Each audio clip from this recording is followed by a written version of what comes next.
So hi hello guys, welcome back. మళ్ళీ ఒక కొత్త స్టోరీ. ఇది సీరియస్లీ ఇది చాలా జెన్యూన్ అండ్ రియల్ అంట. ఇది యూపీలో ఒక జరిగిన సంఘటన. సో ఒక పెద్ద ఇల్లు, అది ఎంత పెద్దదంటే, సో అక్కడ ఒక ఆర్మీ ఆఫీసరు, వాళ్ళ వైఫ్, వాళ్ళ అత్తయ్య, ముగ్గురు ఉండేటోళ్ళు అనమాట. సో తను ప్రెగ్నెంట్ ఉండేది. సో వాళ్ళ హస్బెండ్ ఆర్మీ ఆఫీసర్ కాబట్టి కాశ్మీర్లో తన పోస్ట్ అనమాట. సో యాజ్ యూజువల్గా తన డ్యూటీకి వెళ్ళిపోయాడు. సో ప్రెగ్నెంట్ ఉన్న లేడీకి ఏంటంటే, వాళ్ళ అత్తకి కలలో ఎవరో బాబా టైప్ వచ్చేసి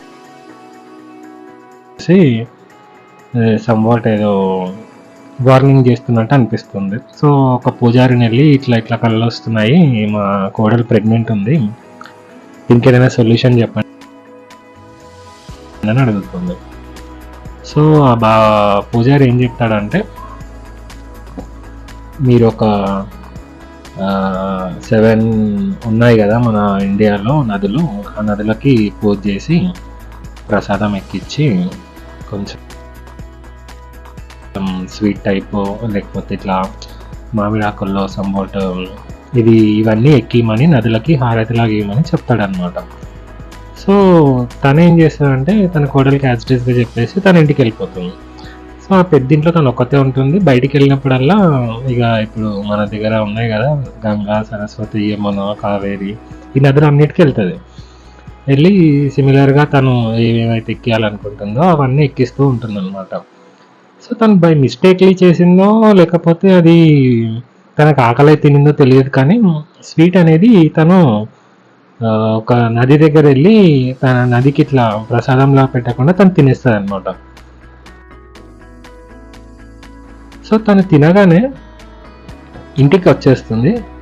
తినేసిన తర్వాత సగం వరకే పూజ చేసినట్టు, ఇంకా ఆబ్వియస్లీ ఒకటి తినేసిందంటే సగం వరకే పూజ అయిపోయినట్టు కాబట్టి ఇంటికి రాగానే ఒక ఎగ్జాక్ట్లీ 2 days తర్వాత నైట్ బాగా విపరీతమైన నొప్పులు తనకు వచ్చేటివి, హెవీగా అరిచేదట.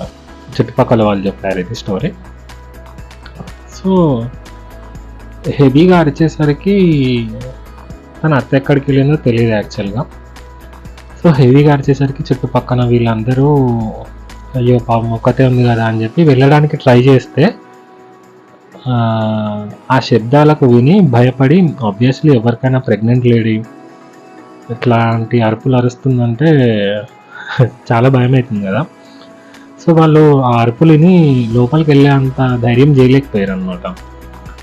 సో అట్లా కొన్ని రోజుల తర్వాత హెవీగా అరుపులు వినపడి ఒకరోజు సడన్గా ఆగిపోతాయి. ఆగిపోయిన తర్వాత ఇంకా ఏమైందో అని ఇంకా సిమిలర్గా ఊర్లో ఒక క్యూరియాసిటీ అయితే ఉంటుంది. ఇంత పెద్ద ఇంట్లో ఒక్కతే ఉంటుంది, ఏమైందో ఏమో అని చెప్పేసి అందరు ఊరంతా వెళ్ళి అక్కడ చూస్తే సిమిలర్లీ అందరు షాక్. తన చుట్టుపక్కల మొత్తం స్వీట్స్ ఉన్నాయంట, స్వీట్స్ అండ్ బ్లడ్. తను చనిపోయింది.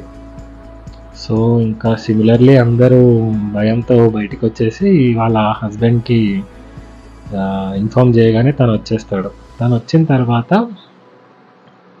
ఇంకా మిగతా కార్యక్రమాలు ఏవైతున్నాయో అవన్నీ తను ఒక్కడే చూసుకుంటాడు అనమాట.